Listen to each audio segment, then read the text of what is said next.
ಇತ್ತೀಚಿನ ಸಂಚಿಕೆಗಳನ್ನು ಜಾಹೀರಾತಿನ ಕಿರಿಕಿರಿ ಇಲ್ಲದೆ ನೋಡಿ.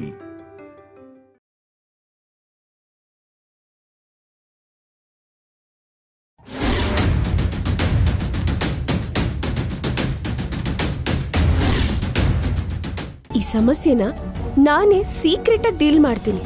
ನಾಳೆನೇ ಅವ್ರ ಕಾಲೇಜ್ಗೆ ಹೋಗ್ತೀನಿ. ಆಲ್ ದಿ ಬೆಸ್ಟ್ ಕಣೆ ಮೊಮ್ಮಗಳೇ. ವಿಶ್ ಮಾಡೋದಷ್ಟೇ ಅಲ್ಲ, ಅವಶ್ಯಕತೆ ಬಂದ್ರೆ ನೀನ್ ನಂಗೆ ಹೆಲ್ಪ್ ಕೂಡ ಮಾಡ್ಬೇಕು. ಮಾಡದೆ ಇರ್ತೀನಾ? ಮಾಡ್ತೀನಿ. ಆಮೇಲೆ ನೀನೇ ನನ್ನ ಏನೋ ಒಂದು ಅಂತ್ಯ. ಏನು ಜಮ್ಮ ಹಾಗಂತ್ಯ? ನೀನ್ ಬಿಟ್ರೆ ನಂಗೆ ಯಾರಿದಾರೆ ಹೇಳು? ಇದೇ ತರಾನೇ ನಿಂಗೆ ಬೇಕಾದಾಗೆಲ್ಲ ನನ್ ಗಲ್ಲ ಹಿಡ್ಕೊಂಡು ನೈಸ್ ಮಾಡ್ಬಿಡ್ತೀಯ. ಸರಿ ಬಿಡು, ನಿಂಗೇನಾದ್ರೂ ಬೇಕಾದ್ರೆ ನಂಗೆ ಫೋನ್ ಮಾಡು, ಸರಿನಾ? ನಾನೀಗ ಹೋಗಿ ಬರ್ತೀನಿ. ಸರಿ ಅಜ್ಜಮ್ಮ.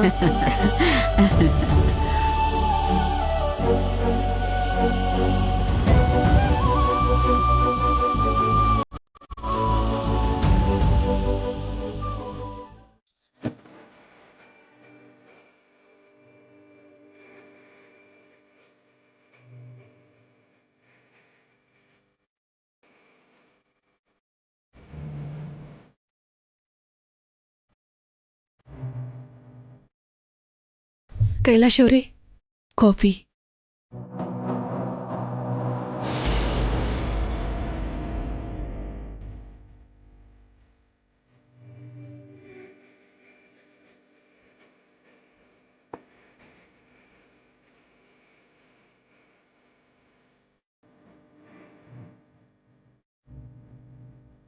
ಕೈಲಾಶ್ ಅವರೇ, ಸ್ವಲ್ಪ ನಾನು ಹೇಳೋದನ್ನ ದಯವಿಟ್ಟು ಸ್ವಲ್ಪ ಡಿಸ್ಟೆನ್ಸ್ ಮೇಂಟೈನ್ ಮಾಡು. ಒಂದ್ಸಲ ಹೇಳಿದ್ರೆ ಅರ್ಥ ಆಗಲ್ವಾ?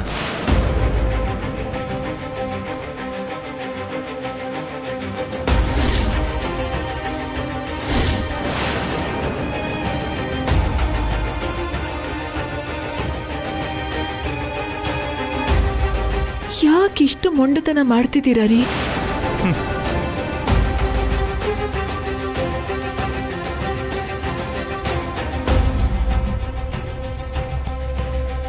ಯಾಕೆ ನಿಮಗೆ ನೀವೇ ಶಿಕ್ಷೆ ಕೊಟ್ಕೊಂಡು ನನಗೂ ಶಿಕ್ಷೆ ಕೊಡ್ತಿದ್ದೀರಾ?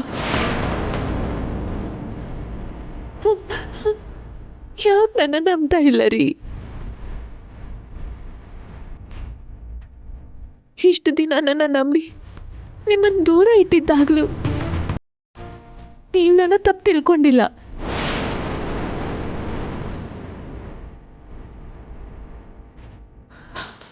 ಆದರೆ ನಾನು ನಿಮಗೆ ಹತ್ರ ಆಗಬೇಕಾದ್ರೆ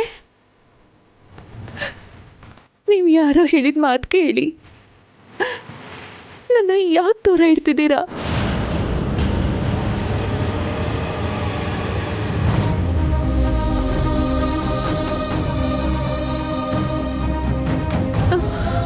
ಇದು ಸರಿ ಅಲ್ಲ ರೀ. ಇವಾಗ ನನ್ನ ಮನಸ್ಸಲ್ಲಿ ಯಾರೂ ಇಲ್ಲ, ನೀವು ಮಾತ್ರ ಇರೋದು. ಅದನ್ನ ನಾನು ಎಷ್ಟು ಸಲ ಹೇಳಿದ್ರು ನೀವು ನಂಬ್ತಾನೇ ಇಲ್ಲ.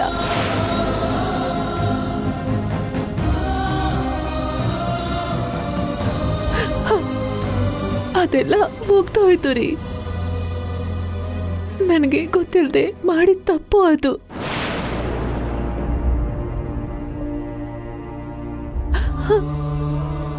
ಅವತ್ತು ನಾನು ನಮ್ಮ ಅಪ್ಪಗೆ ಮಾತು ಕೊಟ್ಮೇಲೆ ಇವಾಗ ನನ್ನ ಲೈಫಲ್ಲಿರೋದು ನೀವೇ ಅಂತ ಡಿಸೈಡ್ ಮಾಡಿದ್ಮೇಲೆ ನಿಮ್ಗೆ ತಾಳಿ ಕಟ್ಟಿಸ್ಕೊಳ್ಳೋಕೆ ಸಿದ್ಧವಾಗಿದ್ದು.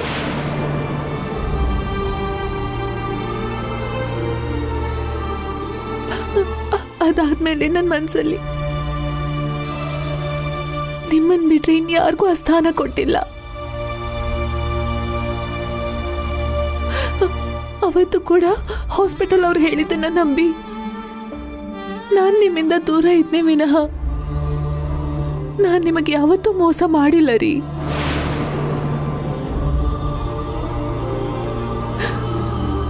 ನಿಮಗೆ ಇಲ್ಲದೆ ಇರೋ ಪ್ರಾಬ್ಲಮ್ ಕ್ರಿಯೇಟ್ ಮಾಡಿ ನಿಮ್ಮನ್ನ ದೂರ ಇಡ್ಬೇಕಂತ ನಾನು ಕನ್ಸಲ್ಲೂ ಅನ್ಕೊಳ್ಳಲ್ಲ ರೀ. ಇದೆಲ್ಲ ಯಾರು ನಮ್ಮನ್ನ ಬೇರೆ ಮಾಡಬೇಕು ಅಂತ ಮಾಡ್ತಿದ್ದಾರೆ. ಅದಕ್ಕೆ ಪದೇ ಪದೇ ಫೋನ್ ಮಾಡಿ ನಂಗೂ ನಿಮ್ಗೂ ಡಿಸ್ಟರ್ಬ್ ಮಾಡ್ತಿದ್ದಾರೆ. ಇದೆಲ್ಲ ಬೇಡ ರಾಧಿಕಾ. ಇದನ್ನೇ ಕೇಳಿ ಕೇಳಿ ಬೇಸತ್ ಹೋಗಿದ್ದೀನಿ. ನಾನ್ ನಿನ್ನ ನಂಬೇಕು ಅಂದ್ರೆ ನೀನ್ ಪ್ರೀತಿಸಿದ ವ್ಯಕ್ತಿ ಯಾರು ಅಂತ ಹೇಳ್ಬೇಕು.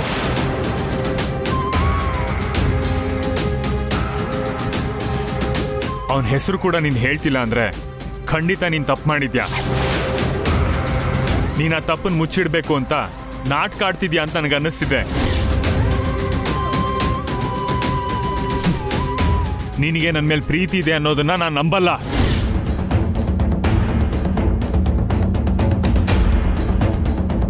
ನಿಜವಾಗ್ಲೂ ನನ್ನ ಮೇಲೆ ಪ್ರೀತಿ ಇದೆ ಅಂದ್ರೆ ಅವ್ನು ಯಾರು ಅಂತ ಹೇಳು. ಯಾಕ್ರಿ ಪದೇ ಪದೇ ಅವನ ಬಗ್ಗೆ ತಿಳ್ಕೊಬೇಕು ಅಂತ ಕೇಳ್ತಾನೆ ಇದ್ದೀರಾ? ಅಂದ್ರೆ ನಿಮ್ಗೆ ನನ್ನ ಮೇಲೆ ಅನುಮಾನ ಇದೆ ಅಂತ ಆಯ್ತಲ್ಲ? ಮತ್ತೆ ನಿನ್ನ ಮಾತು, ನಿನ್ನ ನಡವಳಿಕೆ ಎಲ್ಲ ಎಲ್ಲ ಹಾಗೇ ಇದೆ. ಅನುಮಾನ ಪಡೆದೆ ಇನ್ನೇನ್ ಮಾಡಕ್ಕಾಗತ್ತೆ?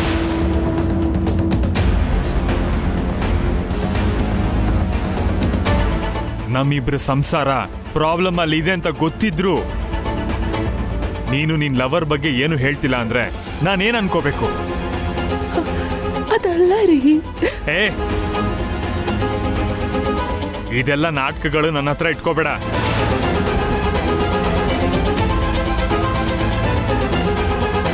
ನಾನ್ ನಿನ್ ಜೊತೆ ಮಾತಾಡ್ಬೇಕು ಅಂದ್ರೆ, ನಾನು ನಿನ್ ಜೊತೆ ಕೊನೆವರೆಗೂ ಇರ್ಬೇಕು ಅಂದ್ರೆ ನಿನ್ ಜೀವನದಲ್ಲಿ ಇದ್ದವನ ಬಗ್ಗೆ ಹೇಳೋದನ್ ಬಿಟ್ರೆ ನಿನಗ್ ಬೇರೆ ಯಾವ ದಾರಿನೂ ಇಲ್ಲ. ಅನಾವಶ್ಯಕವಾಗಿ ನನಗೆ ಹಿಂಸೆ ಕೊಡಬೇಡ. ಪದೇ ಪದೇ ನನ್ನ ಎದುರಿಗೆ ಬಂದು ನನ್ನ ಇರಿಟೇಟ್ ಮಾಡಬೇಡ.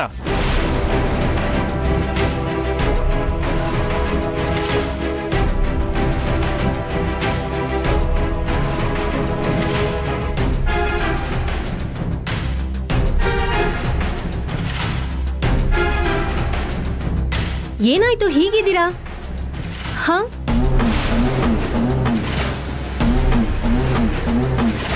ಲವರ್ ಅಂತ ಹಿಂದೆ ಇದ್ದವನ್ ಬಗ್ಗೆ ಮಾತಾಡ್ಕೊಳ್ತಾ ಇದ್ರಿ. ಅಲ್ಲ, ಏನ್ ನಡೀತಿದೆ ಇಲ್ಲಿ? ನಿಮ್ ಮಧ್ಯೆ ಏನಾದ್ರೂ ಪ್ರಾಬ್ಲಮಾ? ಪ್ರಾಬ್ಲಮಾ? ಛ ಹಾಗೇನಿಲ್ಲ. ನಾವು ತುಂಬಾ ಖುಷಿಯಾಗಿದ್ದೀವಿ. ನಾನು ಸುಮ್ಮನೆ ಕಾಟ ಕೊಡೋಣ ಅಂತ ನೋಡ್ತಿದ್ದೆ. ಅಷ್ಟು ಬಿಟ್ರೆ ನಮ್ಮ ಮಧ್ಯೆ ಯಾವ ಥರ ಪ್ರಾಬ್ಲಮೂ ಇಲ್ಲ ಅಲ್ವಾ ರಾಧಿಕಾ? ಹಾ, ಇಲ್ಲ. ಅವ್ನ್ ಯಾರೂ ಹೇಳ್ತಿಲ್ಲ ಅಂತ ಅವನ ಹೆಸರು ಹೇಳು ಅಂತ ಕೇಳ್ತಿದ್ದೆ. ನಿಮ್ಮಿಬ್ರು ಮಾತನ್ನು ನಾನು ಕೇಳಿಸ್ಕೊಂಡೆ. ಯಾರವನು? ರಾಧಿಕಾ, ನೀನಾದ್ರೂ ಹೇಳು. ಹೇಳು ರಾಧಿಕಾ, ಏನಿಲ್ಲ ತಾನೇ?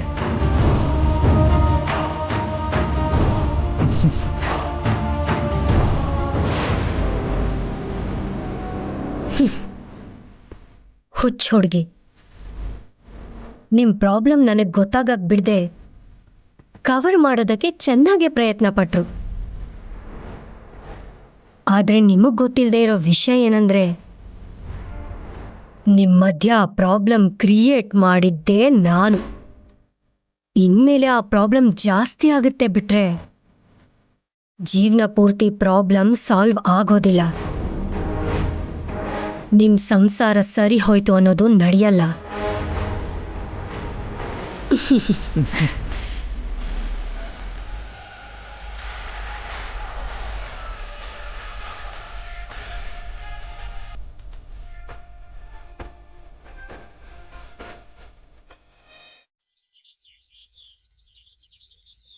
ಪ್ರಿಯಾ, ಲಂಚ್ ಬಾಕ್ಸ್ ರೆಡಿನಾ? ರೆಡಿ ಬರ್ತೀರಾ? ಇದು ತಗೊಳ್ಳಿ. ಸರಿ, ಬಾಯ್.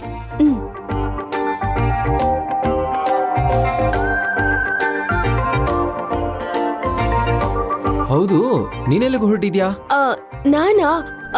ನಾನು ಅಜ್ಜಮ್ಮ ಸೇರಿ ತುಮಕೂರು ದೇವಸ್ಥಾನಕ್ಕೆ ಹೊರಟಿದ್ವಿ ಪತಿರಾಯ್ರೆ. ಅಜ್ಜಮ್ಮ ಸ್ವಲ್ಪ ಹೊತ್ತಲ್ಲೇ ಬರ್ತಾರೆ, ಅದಕ್ಕೆ ರೆಡಿ ಆದೆ. ಹಾ, ನೀವಿಬ್ರೇ ಪ್ಲಾನ್ ಮಾಡ್ಕೊಂಡ್ರಾ? ನಂಗೆ ಯಾಕೆ ಹೇಳಿಲ್ಲ? ಅಂದ್ರೆ ಅದು ನಿಮ್ಗೆ ಹಾಸ್ಪಿಟಲ್ ಅಲ್ಲಿ ಕೆಲಸ ಇರುತ್ತಲ್ವಾ, ಅದನ್ನ ಬಿಟ್ಟು ಬರಕ್ಕಾಗಲ್ವಲ್ಲ, ಅದಕ್ಕೆ ಹೇಳಿಲ್ಲ ಪತಿರಾಯ್ರೆ. ಪತಿರಾಯ್ರೆ, ನಿಮಗ್ ಟೈಮ್ ಆಗುತ್ತಲ್ವಾ, ನೀವು ಹಾಸ್ಪಿಟಲ್ಗೆ ಹೋಗಿ ಬನ್ನಿ. ಅದ್ ಸರಿ, ತುಮಕೂರು ತುಂಬಾ ದೂರ ಇದೆಯಲ್ಲ, ನೀವಿಬ್ರೇ ಹೇಗೆ ಹೋಗ್ತೀರಾ? ಅಜ್ಜಮ್ಮ ಸ್ಕೂಟಿ ಇದೆಯಲ್ಲ ಪತಿರಾಯ್ರೆ, ಅದ್ರಲ್ಲಿ ಹೋಗ್ತೀವಿ. ಏನ್ ಪ್ರಿಯಾ, ಅಷ್ಟು ದೂರ ಸ್ಕೂಟಿಲಿ ಹೇಗೆ ಹೋಗ್ತೀಯಾ? ನಂಗೆ ಮುಂಚೆನೆ ಹೇಳಿದ್ರೆ ಗಾಡಿ ಅರೇಂಜ್ ಮಾಡ್ತಿದ್ನಲ್ಲ. ಪರವಾಗಿಲ್ಲ ಪತಿರಾಯ್ರೆ, ಅಜ್ಜಮ್ಮಂಗೂ ಡ್ರೈವಿಂಗ್ ಬರುತ್ತಲ್ಲ, ಸ್ವಲ್ಪ ಹೊತ್ತು ಅವರು ಸ್ವಲ್ಪ ಹೊತ್ತು ನಾನು ಡ್ರೈವ್ ಮಾಡ್ಕೊಂಡು ಹೋಗ್ತೀವಿ. ಇಲ್ಲ, ಒಂದು ಕೆಲಸ ಮಾಡು ಪ್ರಿಯಾ, ನೀವು ನನ್ನ ಜೊತೆ ಬಂದ್ಬಿಡಿ. ನಾನು ಹಾಸ್ಪಿಟಲ್ ಹತ್ರ ಇಳ್ಕೊತೀನಿ, ನೀವು ಅದೇ ಕಾರಲ್ಲಿ ದೇವಸ್ಥಾನಕ್ಕೆ ಹೋಗಿ.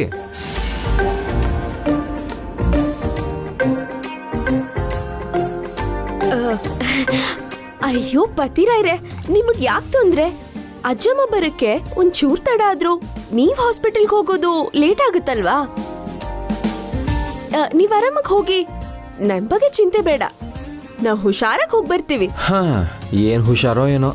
ಆ ಮುದ್ಕಿಲಿಗೆ ಬರ್ತಾಳೆ ಅಂದ್ರೇನೆ ನಂಗೆ ಟೆನ್ಷನ್ ಆಗ್ತಿದೆ. ಎಲ್ಲಿ ಈ ಕಾಯಿ ಹೊಡಿಯೋರ ಹತ್ರನೋ ಹೂ ಮಾರೋರ ಹತ್ರನೋ ಜಗಳಕ್ಕೆ ಬಿದ್ದು ನಿನಗೆ ತಲೆನೋವು ತಂದಿಡ್ತಾಳೇನೋ ಅನ್ನೋ ಭಯ. ಅದೆಲ್ಲ ನಾನು ನೋಡ್ಕೋತೀನಿ ಪತಿರಾಯ್ರೆ. ಅಜ್ಜಮ್ಮನ್ ಹೇಗ್ ಹ್ಯಾಂಡಲ್ ಮಾಡ್ಬೇಕಂತ ನಂಗೆ ಗೊತ್ತಿಲ್ವಾ? ಅಷ್ಟಕ್ಕೂ ದೇವರಲ್ಲಿ ಏನ್ ಕೇಳ್ಕೊಳಕ್ ಹೋಗ್ತಿದ್ಯಾ? ಏನಿರುತ್ತೆ ಪತಿರಾಯ್ರೆ, ನಾವಿಬ್ರು ಖುಷಿಯಾಗಿರ್ಬೇಕು, ನಮಗೆ ಯಾವತ್ತೂ ಏನು ಪ್ರಾಬ್ಲಮ್ ಬರಬಾರ್ದು ಅಂತ ಕೇಳ್ಕೊಳ್ತೀನಿ. ಅದನ್ ಬಿಟ್ಟು ಏನಿರುತ್ತೆ ಪತಿರಾಯ್ರೆ? ಅದಕ್ಕೂ ಮುಂಚೆ ನೀನ್ ತಲೆಲಿರೋ ಎಲ್ಲ ಅನುಮಾನ ಹೋಗ್ಲಿ ಅಂತ ದೇವರಲ್ಲಿ ಕೇಳ್ಕೊ. ಅವಾಗ ಆಟೋಮ್ಯಾಟಿಕಲಿ ನಾವು ಹ್ಯಾಪಿ ಆಗಿರ್ತೀವಿ. ಇವಾಗ ಅದನ್ನ ಯಾಕೆ ನೆನ್ಪು ಮಾಡ್ತಿದ್ದೀರಾ? ಓಹೋ, ನೆನಪು ಮಾಡೋದೇನಿದೆ, ಎಲ್ಲ ನೀನ್ ತಲೆಲಿರೋದನ್ನೇ ತಾನೇ ಹೇಳ್ತಾ ಇದ್ದೀನಿ. ಸರಿ ಸರಿ, ನಾನು ಹೋಗಿ ಬರ್ತೀನಿ, ಹುಷಾರಾಗಿ ಹೋಗಿ ಬನ್ನಿ. ಬಾಯ್ ಪತಿರಾಯ್ರೆ. ಬಾಯ್.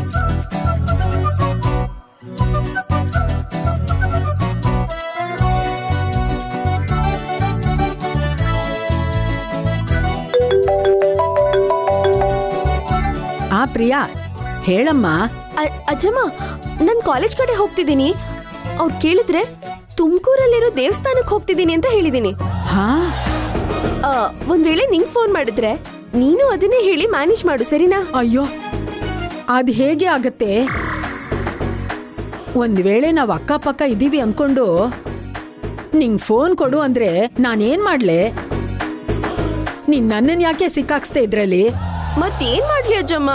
ಎಲ್ಲಿಗೆ ಹೋಗ್ತಿದ್ಯಾ ಅಂತ ಕೇಳಿದ್ರೆ ನಿಮ್ ಲವರ್ ಯಾರು ಅಂತ ತಿಳ್ಕೊಳಕ್ಕೆ ನಿಮ್ ಕಾಲೇಜ್ ಹೋಗ್ತಿದ್ದೀನಿ ಅಂತ ಹೇಳ್ಬೇಕಿತ್ತಾ? ನೀನು ಅರ್ಥ ಮಾಡ್ಕೊಳ್ತಾ ಇದ್ರೆ ಹೇಗಜ್ಜಮ್ಮ? ಏನ್ ಅರ್ಥ ಮಾಡ್ಕೊಳ್ಳೋದೋ ಏನೋ. ಇವಾಗ ಅವ್ನ್ ಫೋನ್ ಮಾಡಿದ್ರೆ ಏನ್ ಮಾಡೋದು ಅಂತ ನಂಗೆ ಅರ್ಥನೇ ಆಗ್ತಾ ಇಲ್ಲ. ಟೆನ್ಷನ್ ಮಾಡ್ಕೋಬೇಡ ಅಜ್ಜಮ್ಮ, ಅವ್ರು ಖಂಡಿತ ಫೋನ್ ಮಾಡ್ತಾರೆ ಅಂತ ನಾನೇನ್ ಹೇಳಿಲ್ವಲ್ಲ. ಒಂದ್ ವೇಳೆ ಫೋನ್ ಮಾಡಿದ್ರೆ ನಾನ್ ಪ್ರದಕ್ಷಿಣೆ ಹಾಕ್ತಿದ್ದೀನಿ ಅಂತನೋ ಪ್ರಸಾದ ತಗೊಂಡ್ ಬರಕ್ ಹೋಗಿದ್ದೀನಿ ಅಂತನೋ ಹೇಳಿ ಮ್ಯಾನೇಜ್ ಮಾಡು. ನಾನು ಹೇಗೂ ಸಂಜೆ ಅಷ್ಟ್ರಲ್ಲಿ ಬಂದ್ಬಿಡ್ತೀನಲ್ಲ ಅಜ್ಜಮ್ಮ. ಸರಿ ಬಿಡು, ಏನೋ ಒಂದ್ ಹೇಳಿ ಸಾಯ್ತೀನಿ. ನೀನ್ ಮಾತ್ರ ಬೇಗ ಬಂದ್ಬಿಡು. ಹಾ ಆಯ್ತು. ಅವನ್ ಫೋನ್ ಮಾಡೋವರೆಗೂ ಇರ್ಬೇಡ ಮತ್ತೆ. ಸರಿ ಅಜ್ಜಮ್ಮ, ಇಡ್ತೀನಿ. ಹಾ.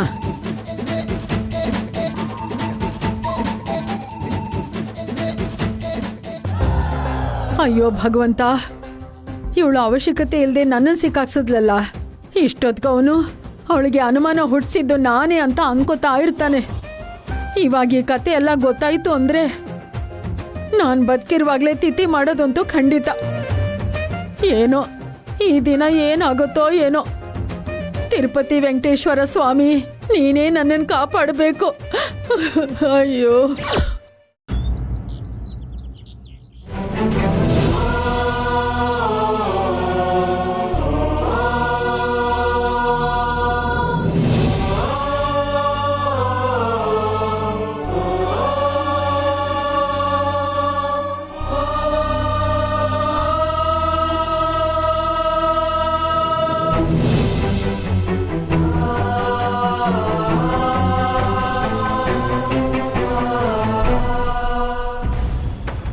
ಮನೇಲಿ ಕೈಲಾಶ್ ಬೈಯೋದು, ಇವಳು ಹಾಸ್ಪಿಟಲ್ಗೆ ಬಂದು ಆ ಅವಮಾನನೂ ಅನುಮಾನನೂ ನೆನೆಸ್ಕೊಂಡು ಚಿಂತೆ ಮಾಡೋದು.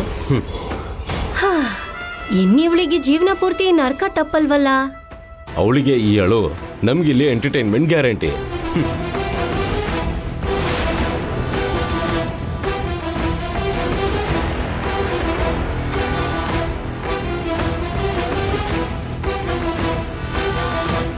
ಇವನು ಬಂದ್ನಾ, ಇವಾಗ ಇವನು ಅವಳನ್ನ ಸಮಾಧಾನ ಮಾಡೋದು, ಇವಳು ಮನೇಲಿ ನಡೆದಿದ್ದನ್ನ ಅವನಿಂದ ಮುಚ್ಚಿಡೋದು, ಇದೇ ತಾನೇ ನಡೆಯೋದು ಕಾಮನ್ ಆಗಿ. ಅವ್ರೇನೇ ಮುಚ್ಚಿಟ್ರು ಎಷ್ಟು ದಿನ ಮುಚ್ಚಿಡ್ತಾರೆ, ಯಾವುದೋ ಒಂದು ದಿನ ಆಚೆ ಬರೋದಂತೂ ಗ್ಯಾರಂಟಿ. ಆವಾಗ ಗೊತ್ತಾಗತ್ತೆ ಅವರಿಗೆ ನರಕ ಅಂದ್ರೆ ಏನು ಅಂತ. ರಾಧಿಕಾ, ಯಾಕೆ ಹೀಗೆ ಡಲ್ ಆಗಿದ್ಯಾ? ಏನಿಲ್ಲ, ಸ್ವಲ್ಪ ಬೇಜಾರು ಅಷ್ಟೇ. ಏನಾಯ್ತು? ಜ್ವರ ಏನಾದ್ರೂ ಇದೆಯಾ? ಸಾರಿ, ನೀನು ಮೊದಲೇ ಹೇಳಿದ್ದಲ್ಲ, ಏನೋ ಅಭ್ಯಾಸ ಬಲದಲ್ಲಿ ಗೊತ್ತಿಲ್ಲದೆ ನಾನು ಹಾಗೆ. It's okay Amar. ಮತ್ತೆ ಸುಸ್ತಾಗಿರುವಾಗ ಹಾಸ್ಪಿಟಲ್ಗೆ ಯಾಕೆ ಬಂದೆ? ರೆಸ್ಟ್ ತಗೋಬೇಕಲ್ವಾ? ನಾನು ರೆಸ್ಟ್ ತಗೊಳ್ಳೋ ಅಂಥದ್ದೇನೂ ಆಗಿಲ್ಲ ಬಿಡು. ಹೌದು, ನನ್ನ ವಿಷಯ ಬಿಟ್ಬಿಡು. ಇವಾಗ ಪ್ರಿಯಾ ಹೇಗಿದ್ದಾಳೆ? ನಾನು ತುಂಬ ಸಲ ಕೇಳಬೇಕು ಅನ್ಕೊಂಡಿದ್ದೆ, ಆದರೆ ಕೆಲಸದಲ್ಲಿ ಮರ್ತೋದೆ. ಹೊಸ ಮನೆ ವಾತಾವರಣ ಹೇಗಿದೆ? ಅವಳು ಚೆನ್ನಾಗಿ ಅಡುಗೆ ಮಾಡ್ತಿದ್ದಾಳಾ? ಅದು ಅಡುಗೆ ಅಲ್ಲ ರಾಧಿಕಾ, ನರಕ. ತರಕಾರಿ ಎಲ್ಲ ಕಮ್ಮಿ, ಉಪ್ಪು ಖಾರ ಜಾಸ್ತಿ. ತಿನ್ನಕ್ಕೆ ಎಷ್ಟು ಕಷ್ಟವಾಗಿರುತ್ತೆ ಅಂತ ನಿನ್ಗೆ ಗೊತ್ತಿಲ್ಲ ರಾಧಿಕಾ. ಹಾ, ಅದನ್ನೆಲ್ಲ ಮನ್ಸಿಗೆ ಹಚ್ಕೊಳ್ದೆ ಅವಳ ಮೇಲೆ ಪ್ರೀತಿ ತೋರಿಸ್ಬೇಕು ನೋಡು, ಅದು ಇನ್ನೂ ದೊಡ್ಡ ಟಾರ್ಚರ್ ನನಗೆ. ಹೋಗ್ಲಕ್ಕೆ ಹೋದ್ರೆ ಮತ್ತೆ ನಿನ್ ತಂಗಿ ಸುಮ್ಮನಿರಲ್ವಲ್ಲ, ಸುತ್ತಿ ಬಳಸಿ ಕೇಳ್ತಾನೇ ಇರ್ತಾಳೆ. ಅದ್ರ ಜೊತೆಗೆ ಈ ನಡುವೆ ಅನುಮಾನ ಬೇರೆ ಹುಟ್ಕೊಂಡಿದೆ. ಅನುಮಾನ ಯಾಕೆ? ಅಯ್ಯೋ, ಅದು ಸೀರಿಯಸ್ ಏನಲ್ಲ, ನಿಂಗಳ ಬಗ್ಗೆ ಗೊತ್ತೇ ಇದೆಯಲ್ಲ. ಪ್ರೀತಿ ಜಾಸ್ತಿ ಆಗಿ ಬರೋ ಹುಚ್ಚ ಅನುಮಾನ ಅದು. ಹಾ, ನಾನು ಯಾರ ಜೊತೆ ಮಾತಾಡಿದ್ರು ತಪ್ಪು, ಯಾರ ಹತ್ರ ಮಾತಾಡಿದ್ರು ತಡ್ಕೊಳಲ್ಲ. ಹಾಗಂತ ಅದನ್ನ ಮನ್ಸಲ್ಲಿಟ್ಕೊಂಡು ನನಗೆ ತೊಂದರೆ ಕೊಡೋ ಸ್ವಭಾವನೂ ಅಲ್ಲ. ಏನಿದ್ರು ನೇರವಾಗೇನೆ ಕೇಳ್ಬಿಡ್ತಾಳೆ. ಇರೋದ್ಕಿಂತ ಜಾಸ್ತಿ ಊಹೆ ಮಾಡ್ಕೋತಾಳೆ. ಹಾಗೆ ಯೋಚನೆ ಮಾಡೋದು ಸರಿ ಇಲ್ಲ ಅಂತ ಎಷ್ಟು ಹೇಳಿದ್ರು ಅವಳು ಕೇಳಲ್ಲ. ಅವಳಾಗ ಅವಳೇ ಸಮಸ್ಯೆ ಕ್ರಿಯೇಟ್ ಮಾಡಿಕೊಂಡು ಒದ್ದಾಡ್ತಾ ಇರ್ತಾಳೆ. ಅದೇ ನಂಗೊಂದು ದೊಡ್ಡ ಟೆನ್ಷನ್. ಅವಳ ಉದ್ದೇಶ ನಾನು ತಪ್ಪು ಮಾಡ್ತಾ ಇದ್ದೀನಿ ಅಂತಾನೋ, ಯಾರ ಜೊತೆನೋ ತಿರುಗಾಡ್ತಾ ಇದ್ದೀನಿ ಅಂತಾನೋ ಅಲ್ಲ, ಬೇರೆ ಯಾರಾದರೂ ನನ್ನ ಹಿಂದೆ ಬಿದ್ದುಬಿಡ್ತಾರನೋ ಭಯ. ಅದಕ್ಕೆ ದಿನ ಒಂದು ರೀತಿಲಿ ಅವಳು ಟೆನ್ಷನ್ ಮಾಡಿಕೊಂಡು ನನಗೂ ಟೆನ್ಷನ್ ಕೊಡ್ತಾಳೆ. ಎಲ್ಲ ತಮಾಷೆಗೆ ಇರುತ್ತೆ ಬಿಡು, ಅಂತ ಸೀರಿಯಸ್ ಮ್ಯಾಟ್ರ್ ಏನಲ್ಲ. ನೋಡು ಅಮರ್, ಪ್ರಿಯಾ ಮನ್ಸು ನನಗೆ ಚೆನ್ನಾಗಿ ಗೊತ್ತು. ಅವಳು ಪ್ರೀತಿ ಆದ್ರೂ ದ್ವೇಷ ಆದ್ರೂ ಅತಿಯಾಗೆ ಮಾಡ್ತಾಳೆ. ಅವಳು ಪ್ರೀತಿ ತೋರಿಸಿದ್ರೆ ಅದರಲ್ಲಿ ಒಳ್ಳೆ ಸ್ವಾದ ಇರುತ್ತೆ. ಅದೇ ದ್ವೇಷ ಮಾಡೋ ಪರಿಸ್ಥಿತಿ ಬಂದ್ರೆ ಎದುರಾಳಿನ ಮುಳುಗಿಸ್ತಾಳೆ.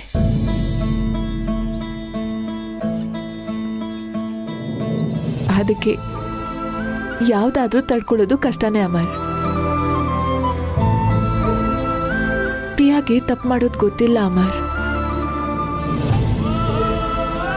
ಒಂದ್ ವೇಳೆ ಏನಾದ್ರೂ ತಪ್ಪು ನಡೆದ್ರೆ ಅದನ್ನ ಹೇಗೆ ಸರಿ ಮಾಡ್ಕೊಳ್ಳೋದು ಅಂತ ಯೋಚನೆ ಮಾಡೋ ತಾಳ್ಮೆನೂ ಇಲ್ಲ ಅವಳಿಗೆ.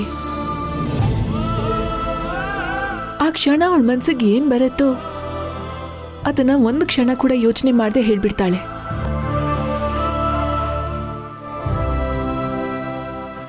ಪದೇ ಪದೇ ಹೇಳ್ತಿದ್ದೀನಿ ಅಂತ ತಪ್ಪಾಗಿ ತಿಳ್ಕೊಬೇಡ. ಇವಾಗಿರೋ ಪರಿಸ್ಥಿತಿಗೆ ನಿಂಗೆ ಹೇಳಬೇಕು, ಅದಕ್ಕೆ ಹೇಳ್ತಿದ್ದೀನಿ. ನೀನೇನು ಮಾಡ್ತೀಯೋ ಗೊತ್ತಿಲ್ಲ. ನಮ್ಮ ವಿಷಯ ಮಾತ್ರ ಪ್ರಿಯಾಗೆ ಹೇಳಕ್ಕೆ ಹೋಗ್ಬೇಡ. ಛೇ, ನಾನು ಯಾಕೆ ಹೇಳ್ತೀನಿ ರಾಧಿಕಾ?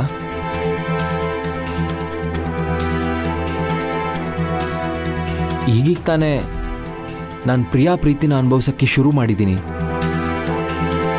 ಅವಳಿಗೆ ನಾನಂದರೆ ಅದೆಷ್ಟು ಇಷ್ಟನೋ, ನನ್ನ ಜೊತೆ ಇರಬೇಕು ಅಂತ ಅದೆಷ್ಟು ಒದ್ದಾಡ್ತಾಳೋ ನಾನು ಅರ್ಥ ಮಾಡ್ಕೊಂಡಿದ್ದೀನಿ.